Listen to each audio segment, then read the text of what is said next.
Most people planning a cruise in 2026 are making at least 3 decisions that will cost them money, and they won't realize it until they are already on board. I'm going to walk you through exactly what I would do differently. 12 specific things. How I'd choose the destination, how I'd book, what I'd spend on, and what I'd skip entirely. And number 1, which we save for last, is the single decision that protects your entire trip. Most people only understand why it matters after they needed it. If you have a cruise booked right now, the last 3 points in particular are ones you want to hear before you sail. If this is useful, hit subscribe and leave a like. It genuinely helps. And drop a comment telling us where you are sailing in 2026. We read every one. Number 12, I'd choose the destination. Before the ship, the biggest mistake first-time cruisers make is falling in love with a ship before they have decided where they actually want to go. The ship matters, but the destination shapes everything else. The itinerary determines how many sea days you will have, how far you are flying to get there, what kind of weather you will experience, and ultimately, how much the entire trip will cost. If you want warmth, sunshine, and easy relaxing port days, the Caribbean is the obvious starting point. If you want history, culture, and the ability to walk off the ship and feel like you are already somewhere remarkable, the Mediterranean delivers that in a way almost nothing else does. Alaska is in a category of its own. Dramatic scenery, wildlife, and glacier experiences that are genuinely unlike anywhere else in the world. And if you are open to something less obvious, repositioning cruises, where the ship travels from one region to another, can offer extraordinary value, often at a fraction of the price of a standard round-trip itinerary. In 2026, I would start with one honest question. What do I actually want to experience? Then I would let the destination lead and find the right ship from there. Number 11. I'd pick the right cruise line for me, not the most popular one. There is no single best cruise line. There is only the right cruise line for the kind of experience you are looking for. And getting this wrong is one of the most expensive mistakes you can make, because once you are booked and paid, you are committed to that environment for the entire sailing. The major lines each do something different well. Some are built around energy, activity, and scale. Massive ships with water slides, go-karts, and entertainment that runs all day. Others are quieter, more traditional, more focused on food and service and itinerary depth. Some have strict dress codes. Some have none at all. Some are genuinely good for solo travelers. Others are built almost entirely around couples and families. Before I booked anything, I would look honestly at what I want my days to feel like on board. Do I want to be busy and entertained, or do I want to relax and explore? Do I want to dress up for dinner, or do I want to eat whenever I feel like it in whatever I am wearing? The answers to those questions point directly to the right line, and away from the wrong one. Number 10. I'd think carefully about the cabin. The cabin you choose affects your entire experience, more than most people expect. And the mistake I see most often is either overspending on space you will rarely use, or underspending and ending up uncomfortable for 7 days. Inside cabins are genuinely fine, especially if you plan to spend most of your time out on the ship or in port. They are darker, quieter, and often significantly cheaper.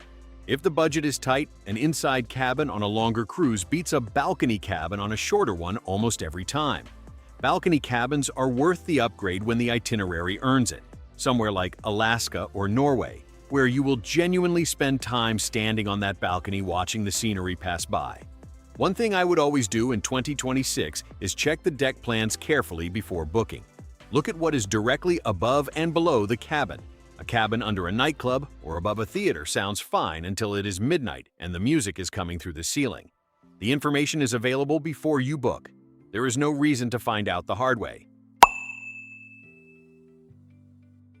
Number 9. I'd book at the right time. There is a version of this conversation that says always book early and another that says always wait for last-minute deals. The honest answer is that both can be right, depending entirely on your situation. Booking early makes sense when you have specific requirements, a particular cabin type, a sailing that is genuinely popular, or an itinerary during peak season.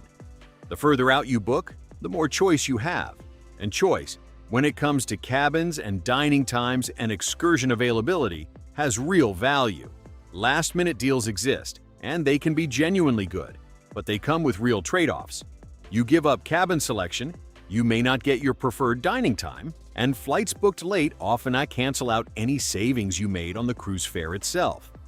What I would do in 2026 is watch pricing carefully between booking and final payment. Cruise lines adjust fares constantly based on demand, and a price drop before your final payment date is an opportunity, but only if you are paying attention. Set a reminder every 2 to 3 weeks to check. That one habit has saved experienced cruisers hundreds of dollars on a single sailing. Number 8. I'd understand what is actually included. This is where a lot of first-time cruisers get a genuine shock, and even experienced cruisers sometimes get it wrong. The base cruise fare covers your cabin, your main meals, and your onboard entertainment. Almost everything else is extra. Alcohol, soft drinks, specialty coffee, specialty dining, Wi-Fi, spa treatments, shore excursions, gratuities. None of those are automatically included on most mainstream cruise lines, and the total cost of those additions can easily match or exceed the original fare you paid. Before I booked anything, I would sit down and work out exactly what I actually want to spend money on during a cruise. If I drink regularly, I would price out a drinks package versus buying individually and find the break-even point honestly. If I want Wi-Fi, I would decide in advance whether I genuinely need it for the whole sailing or just for a few minutes in port. Making these decisions at home with a clear head costs far less than making them on board in the moment when everything feels easy and the holiday mindset is fully in effect. One thing most cruisers only realize after they have already paid is how many of these add-on costs could have been planned around or avoided entirely.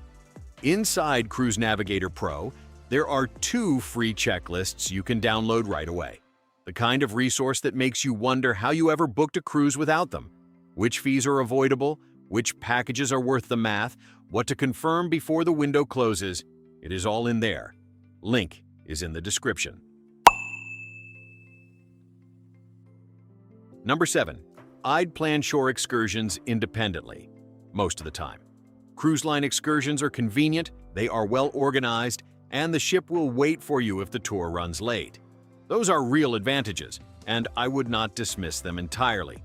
For destinations that are genuinely complex to navigate independently, certain ports in Asia, some areas of the Caribbean where infrastructure is limited, a cruise line excursion is often the right call. But for the majority of European and Alaskan ports, independent exploration is not only possible, it is often significantly better and considerably cheaper. Most Mediterranean ports are walkable from the dock. A self-guided walking tour using a downloaded offline map costs nothing and takes you through the same streets as the organized tours, without the schedule, the group, or the markup. What I would always do before any port day is spend 20 minutes researching that specific port. What is within walking distance? What requires transport? What is genuinely worth the time? And what the all-aboard time actually means for my planning. That preparation turns a port day from a managed experience into a personal one. Number 6. I'd take gratuities seriously. This is a topic that makes some people uncomfortable, but it is worth saying clearly. The gratuities charged by cruise lines, typically around $15 per person per night, are not optional extras for exceptional service. They are the primary income for the majority of the crew working on that ship. Cabin stewards, dining room staff, behind-the-scenes kitchen and housekeeping teams, these are people working 6 to 9-month contracts, often 10 or more hours a day, far from home. The automatic gratuity structure exists because cruise lines do not pay the same minimum wages that land-based employers are required to. The tips are the salary. If the gratuities are not already included in the fare you are paying, I would budget for them from day one and treat them as non-negotiable, and I would not remove them to tip only the people I personally interact with. The crew you never see work just as hard as the ones who bring your breakfast. We are halfway through, and what comes next is where the real decisions happen. The tips so far have been about planning and preparation. What follows is about protecting your trip Your money, your experience, and your peace of mind from the moment you board to the moment you walk off. These are the ones most passengers only learn after they needed them. Number 5. I'd board the ship with a plan for day 1.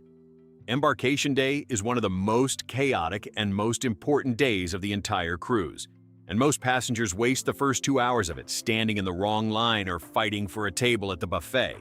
What I would do is complete online check-in as early as the system allows, download the cruise line app before I leave home, and arrive at the port at my assigned check-in time. Not early, not late. The assigned times exist for a reason, and showing up early usually just means standing outside, waiting.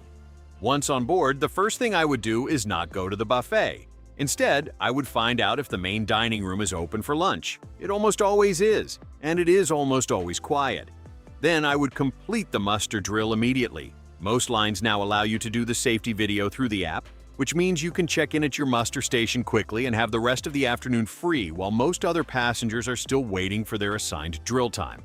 That first afternoon, used well, sets the tone for the entire sailing. Number 4. I'd manage the ship's upsell environment consciously.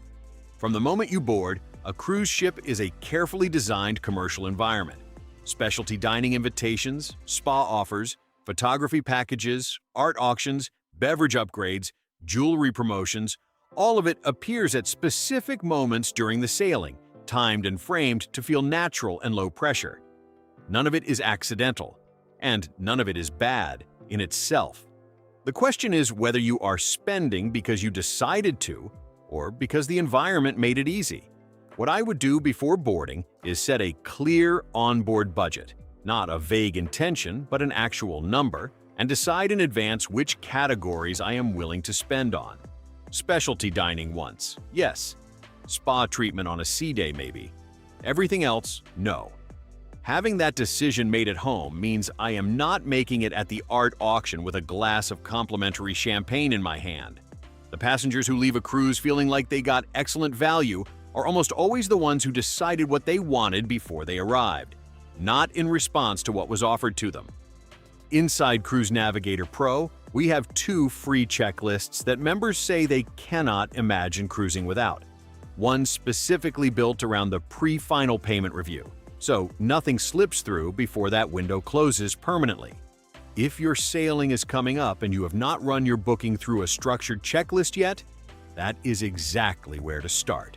Link is in the description. Number 3. I'd take seasickness seriously before it became a problem. This is one of those topics that people either relate to completely or dismiss entirely, until they need it.